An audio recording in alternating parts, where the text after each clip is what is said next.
zero experience in marriage. Alright? I am nowhere close to even having a wife. Okay? I'm not dating anybody. I'm not, what the kids say, talking to anybody. I am the farthest away from ever having a wife at this point in my life. And so let me just tell you that the next few weeks, as we look at what it takes to have a godly and strong marriage and relationships, it's a lot of the stories and a lot of what I'm going to share is not my own words. Okay? Today's sermon is probably 90% plagiarized. Okay? Because I don't have the experience, but there are others in this world who have the experience and who have the stuff to share. Now, I wrestled with this series all week long because of the fact that I have zero experience when it comes to marriage or when it comes to relationships. Okay? I don't know all the ins and outs. I can share with you what Scripture says. I can share with you how God has designed marriage for us to experience. I can share all that, but when it gets down to the nitty-gritty details, I can't really give it. And so I wrestle, will people even listen to a single male telling them how to have a strong marriage? And then I wrestled with, well, is this going to upset certain people? Is this going to bring up reminders of life with a spouse that might not be around anymore, whether it's through passing or whether it is through divorce.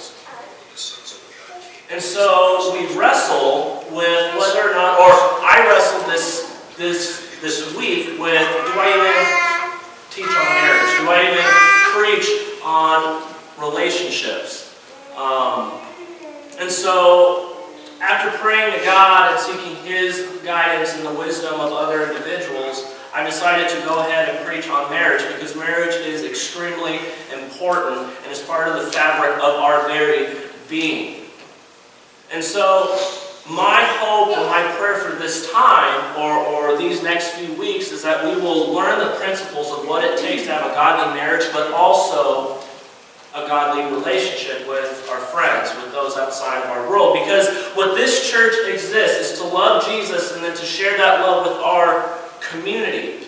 And so the principles that we are going to learn today, next week, and the week after are going to apply all across the board to relationships. So don't tune out. If you're single or if you're just dating, don't tune out. Because you use this as a boot camp or a training for when you are seeking that spouse or seeking that individual that you are going to marry. If you are widowed, do not tune this out because you have an experience that the young couples need to hear about what a healthy relationship looks like.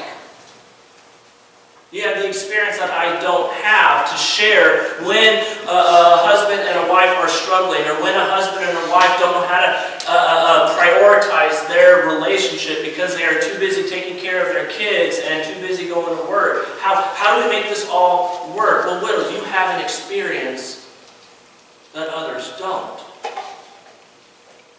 And I realize there are a lot of individuals who are divorced in this church. Do not tune it out, but maybe use it as a training for the next time you get married.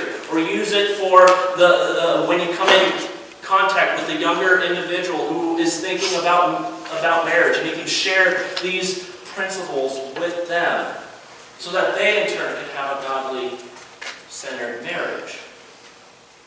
And so my hope and prayer for these next few weeks is that we will all apply what we learn together from God's Word and from the words of people who are much wiser than I am.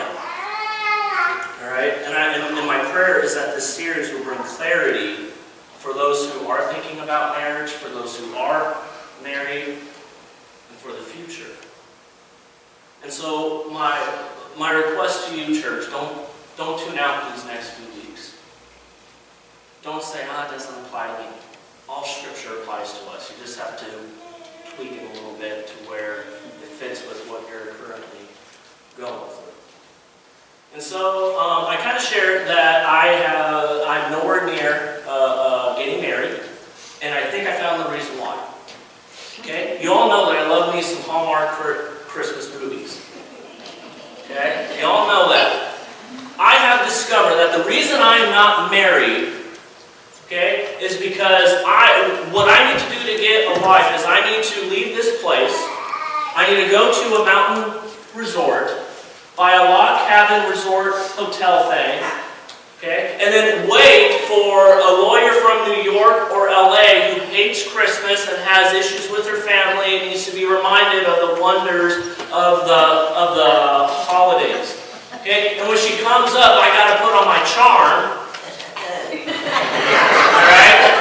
And I got to take her on the side of the mountain and show her the beauty of Christmas, and we have to, stand around a Christmas tree and then always bring in this little child, this cute child to, soften her up a little bit. Then and only then I think I will find my wife.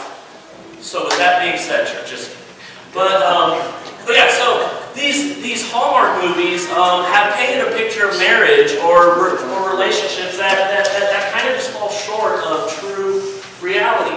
Because what Hallmark fails to do is they don't show you the aftermath. They show you everything that leads up to it, but they don't show you after.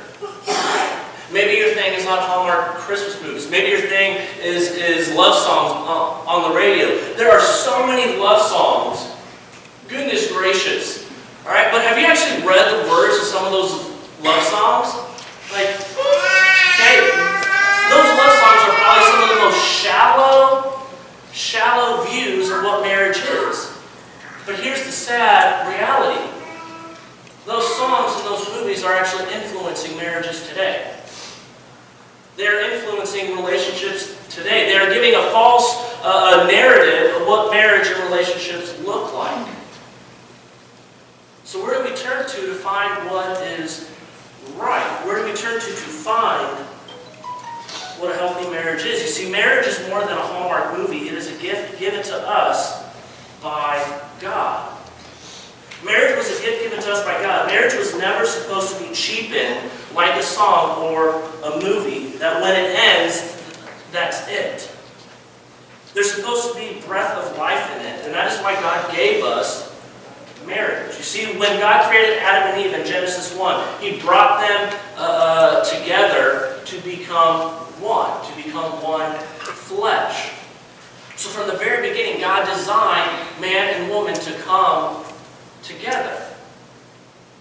Come together to reproduce in this world, to do life together, to make each other a priority and to love one another and to do the will of God. And Jesus says this in Matthew chapter 19, verse 6, "So they are no longer two, but one flesh. What therefore God has joined together, let no man separate." And this is right after Jesus repeats God's own words from Genesis, that a man will leave his parents and will become one flesh with his wife. And so Jesus repeats that, but then Jesus adds that anything that God puts together, may no man separate. May no man separate. Now, I have done 2 weddings in my life. I officiated two weddings for 2 young couples, and I did like an introduction for one. But at every wedding that I've been to, at every wedding that out of the 2 that I've done, we've always done the marriage vows. And many of you have done those marriage vows, where it says, "I take you," fill in the blank, "to have and to hold from this day forward, for better or worse, for richer or poorer, in sickness and health, to love and to cherish until death do us part. And as God is my witness, I give you this promise, and I give you my heart." You see, marriage is a commitment between a man and a woman who are fulfilling God's will.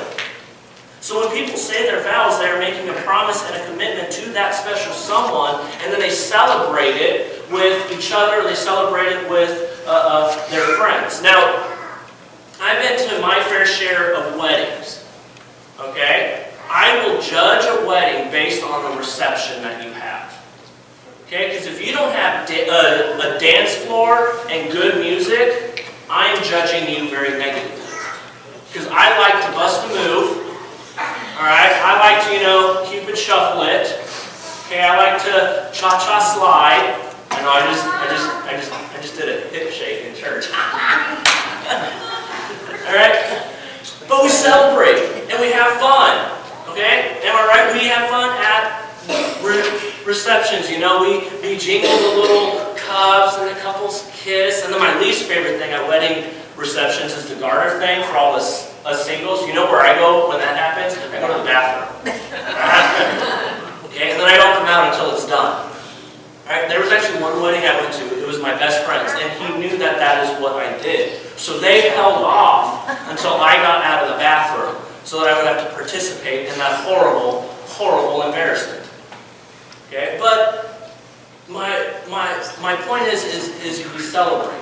And we rejoice in the fact that we might have found that special someone. And maybe, kind of like my parents' reception was a little stressful, and it wasn't like the big party that I just described. But they still left with that special someone. They still left with that individual in their life. They left with their first love being their biggest priority. But then what happens after the honeymoon? What happens when the honeymoon phase is done? You see, now, once again, I have zero experience, but I imagine honeymoon, yeah, okay, it's pretty stinking sweet, okay? I don't know, maybe one day. But what happens when that week away or that weekend away is done and reality sits in? What happens when you have to sit down and you have to manage your finances? You need to realize who spends more on toys than necessities.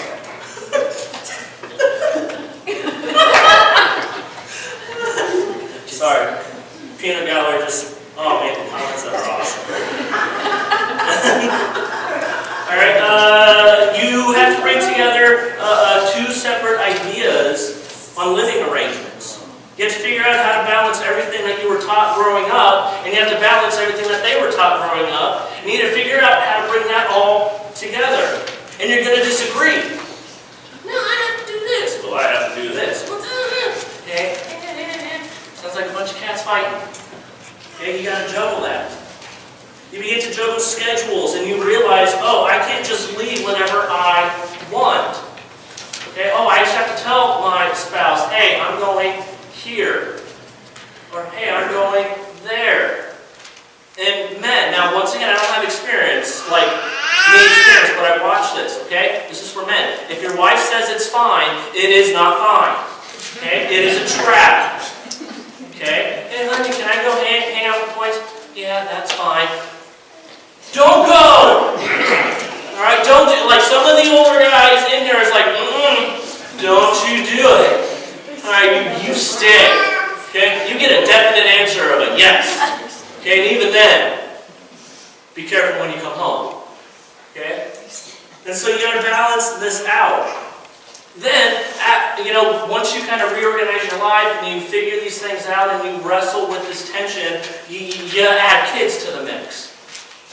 Okay? And then your priority becomes about how are we going to raise these kids? How are we going to discipline these kids? How will you provide for these little garbage disposals? Okay? Your kids eat a lot. Okay? I'm 31, I still eat a lot when I am home at my mother's house. Okay? Whenever I go, her grocery bill skyrockets. Okay? And you get all three of us boys there. Alright, she's got to take out a second mortgage.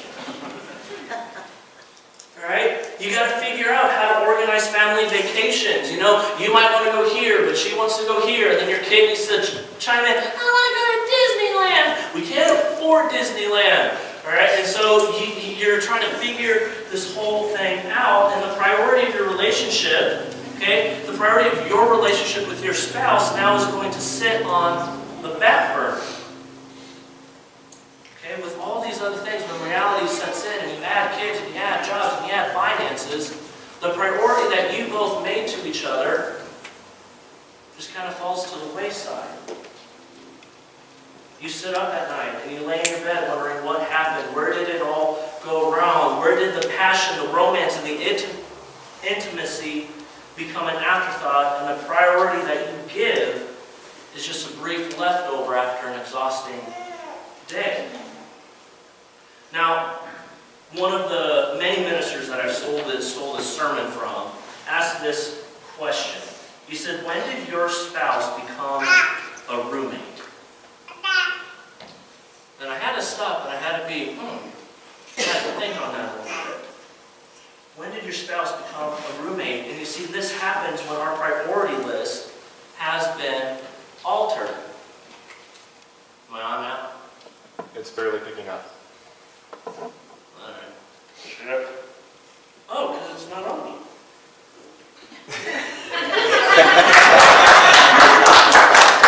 Found it!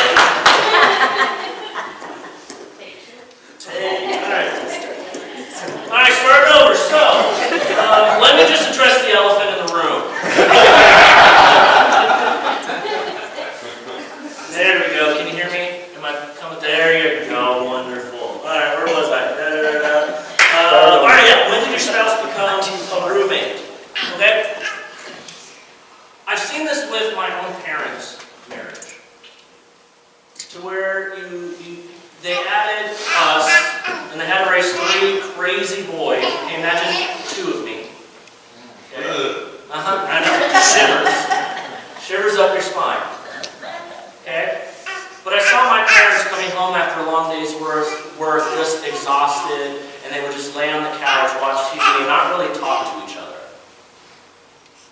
Alright? They might acknowledge each other when they would go to bed, where, good night, kiss, and then they went off to bed. And I think a lot of marriages kind of turn into this priority spouse relationship and turns more into, yeah, she's just my roommate. Or he's just another person that lives in the house whom I love dearly. Where did the priority go? And I fear that the reason why this tension that your spouse can become a roommate is because your priorities have become altered. Jesus gives us our priority list, and we read it in Matthew 22, verse 36 through 39. Teacher, which is the great commandment in the law? And he said to him, you shall love the Lord your God with all your heart, and with all your soul, and with all your mind. This is the great and first commandment. And a second is like it. You shall love your neighbor as yourself. You see, there's an understanding in our lives that nothing should come between our relationship with God. Okay, to truly love, or to truly agape love, which literally means to love unconditionally, we need to first love, we need to first agape God. You see, the depth of love, forgiveness, and trust that you want to give to your spouse, you need to first receive it from God. As God is pouring His love and His forgiveness and His trust into you, you are pouring that into your spouse's life, or into the person that you are dating's life. We got to reorganize our priority. Jesus reminds His followers to love God with their all. And once we grasp that and accept it, then and only then, we can move on to the second. And so your priority list is God first and your spouse second. It is God first and your spouse second. And Paul explains this in Ephesians, where he repeats what we read in Genesis and what Jesus says in Matthew and the other Gospels to the church in Ephesus. And you see, the church in Ephesus, the reason why Paul is writing this letter is because the church has forgotten their identity. They forgot who they are. They forgot what God has done for them. They forgot that God has brought them out of the sins of their life. They have forgotten that God has brought them out of false worship and into the light. And so Paul is explaining to them what their identity is in Christ Jesus. And then towards the end in chapter 5, Paul then goes on to explain that men are supposed to be the leaders and that women are called to be submissive, which friends. We'll talk about that next week. Woohoo, looking forward to that sermon. Okay? But men are called to love their wives as Christ loved the church. But all that will not happen if we don't first go back to the very beginning where God designed it. And so I think the reason why Paul reminds us of what God says and what Jesus says needs to teach us how important to set up our priorities. Paul tells us in Ephesians 5:31, "Therefore a man shall leave his father and mother and hold fast to his wife, and the two shall become one flesh." Now this is a direct quote from Genesis. This is a direct quote from Christ. But the word I really want us to focus on is that word leave. Because that word leave in the Greek literally means to relinquish, to let go. You know, let it go, let it go. Okay, all you Frozen fans, that was for you. Okay, so it's to let go, it's to relinquish. But what does it say to let go? Who does it say to leave? Your parents. Alright, you leave your mother and your father and you become one with your spouse. Now my parents have always told me that whoever you marry, you are marrying her parents. You are marrying into her family. Which is very true. When you marry, you gain a whole other family. However, that family should not dictate how you run your marriage. You see, we are told to leave our father and mother and hold fast to our spouses. So you need to let go of all other relationships in your life and be united to make your marriage a priority. You will have to sacrifice other relationships because your spouse is now your priority. And your priority is no longer to your parents, but it is to your spouse. So this does not mean that we slander our parents and have nothing to do with them. No. It just changes how we respond in marriage. Because if there's a first sign of conflict between you and your spouse, and your first response or your first reaction to it is to go to your parents, you never relinquished, you never left. You just kind of distanced yourself from them. You moved out, but you still let your parents control everything. Your priority is messed up. Or maybe when you have this conflict and your first thought is to go to your friend group rather than handle it with your spouse. You didn't relinquish that relationship. You just distanced yourself. Sure, there are things that we can learn from our parents, and there are things that we can learn from our friends, but our first response should never be to go to mommy and daddy. Because when we do, then we haven't left. And our spouse will begin to realize that they are having to compete because you have not relinquished. And then that is what they will do to you. It's a vicious cycle that destroys so many marriages. And the priorities in your life need to be put in the right order for any relationship, for that matter, for any relationship that you have, whether it's in marriage or whether it's just with a friend. Okay, God has to be the number one priority. My mom shared with me a poem that they read at their wedding, and it's called "It Takes Three." And the whole premise with that poem is that marriage it takes three individuals. It takes a man, a woman, and then it takes God being in the center. Because when God is at the center, then everything else falls into play. Same way with our friendships that we have. God deserves our very best. God deserves our all. And when we give it to Him, then all other relationships will be strengthened. Folks, that's not my words, that's Jesus' words. I'm pretty sure Jesus knows a lot more than I do when it comes to loving the Father. So the priorities in your life need to be put in the right order for any relationship or marriage to work. So your spouse should never have to compete. But if we can be honest, sometimes they do.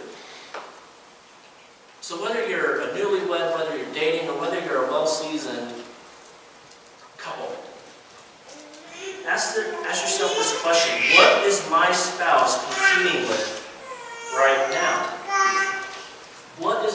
spouse competing with right now? Is your spouse competing with your kids? You see, kids are truly a blessing sent to you by God. Okay? God gave you kids to bless you, to encourage you, to be there for you. But kids can be a handful. Am I right? They can be a handful at times. You have to get your kid to soccer practice. You have to get your kid to choir practice. You got to get your kids to a dance recital. If you have like 2 or 3 kids and they got to be at different places at the same time, you got to juggle on how you're going to drive all that around. Right? You have to make sure that their homework is done. You have to make sure that you're at parent-teacher conferences. You drop everything for your kids, and you even drop the time that you can spend with your spouse. And I get that you want to be an awesome parent, but by being involved in their lives is great, but I guarantee that if you give one night a week, or at least one night a month where it is just you and your spouse with no kids, it will be eternally better than them having to choose between one parent over the other because you couldn't spend one night with your spouse. You see, it is okay, now I'm probably going to get a lot of disagreement on this next thing. It is okay to choose your spouse over your kids for a date night. It will teach your kids to have the right priorities when they begin to look for a spouse. Maybe the thing that is competing for your spouse is that your spouse has to compete with your personality.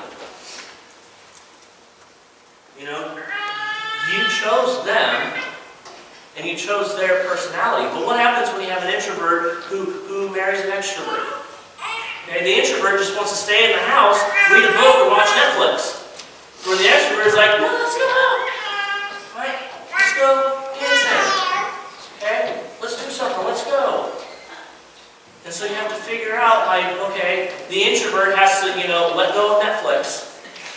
But also the extrovert has to understand, I get it, people exhaust you. Where people encourage me. But there's so many times when we will put our own personalities over our spouses. We will put our desire to be around people and spending time with our spouse. We will put more priority over staying at home, not socializing with anybody, and it creates tension. Maybe the thing that your spouse is competing is your hobbies. Maybe you have a hobby of shopping, or movies, or sports, or sitting at home, whatever it is. You spend more time doing the activity rather than bringing your spouse along with you. Remember that introvert-extrovert thing? Maybe it just takes taking a night a week or a night a month from doing that hobby and spending time with your spouse. Now, where the series comes from, and the minister says this, and he has no research to back it up, but I kind of have to agree with him. You see, the greatest form of adultery today is not sexual, but it's our phones. Think about that. We are more infatuated with what is happening on our phones than the person that we fell in love with at the beginning.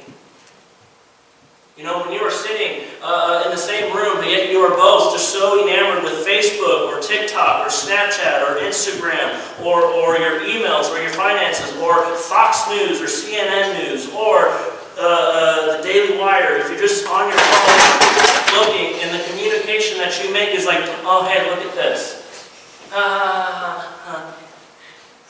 Okay? Phones are a great thing that have been given to us. But I think they are doing a whole lot of damage to the communication between individuals. Because even though we are so connected with technology, we are the loneliest people in our lifetime. Did you know that? People are alone because they're not having that face-to-face interaction. They're having a face-to-screen interaction. And so to fix our priorities is going to be a huge leap of faith for some. And it's going to take sacrifice on our part. And so if God is not number one, then you need to sacrifice something to put God in His proper place. And if your spouse is not number 2 on your priority list, what do you need to sacrifice for your priorities to get in order? You see, sacrifice is the currency for priority. The only way you're gonna make your spouse a priority is if you sacrifice something. But we don't like to sacrifice anything. Okay, I've been single for 31 years. I think one of the reasons why I don't have a wife or have not strongly pursued a woman is because I love my independence. I love waking up on a Friday and sitting in my recliner and watching TV, not having to share it or figure out what we're going to watch. Okay? Believe it or not, I am an introvert. Okay? I love you all. I really do. But I'm always tired after I'm hanging out with y'all. Alright? And so if I date an extrovert who wants to hang out all the time and take away my Friday nights from binge watching The Walking Dead, or now it's Gargoyles on Disney Plus, I don't want to give that up. But for any marriage to be a priority, it takes sacrifice. It takes sacrifice. Now, I make a joke that I love my independence, which is very true. But I'm going to be very honest. I have a strong desire to be married. Right? It sucks watching my friends get married and I'm not dating. I hate it. When students that I taught, okay, when I was a leader in another youth group and they're getting married, it hurts. And so what happens? What do I do? Well, I sit in my recliner and I watch romantic movies. Alright, so yes, this series, one of the other reasons why I was so terrified of giving it is because I don't have it. I want it. But I had to sacrifice my own mind, my own mentality, because you asked for it. Because you requested that we do a series on marriage to talk about what a godly marriage is. So even though this is extremely hard for me to give, because I don't have it, I have to. Because I want to help you. I want you to see that it is possible to have the dream marriage of your life, that it is possible to have a godly relationship. And when marriage is no longer a commitment, but just a thing that you try, and when you get tired of it, or when things get too hard, you just think, I'm done. No. Marriage is a commitment, and marriage takes sacrifice. Like I said, we don't like to sacrifice, am I right? We don't like to give up our wants and our needs. You see, to make your spouse a priority is going to cause you to leave and relinquish something and pick up a priority that is your spouse. So where is it in your relationship where you have not made a sacrifice to make what's right a priority? Because if we're going to love our spouse, it is going to demand sacrifice. Marriage can be difficult to keep as a top priority. People get busy and overwhelmed with the stress of life and end up giving their spouse what's left over at the end of the day. But God set a priority that we should hold on to no matter what. He knows how to give you that dream marriage. He knows how to give your kids that dream marriage. He knows what it takes because He created it. He ordained it.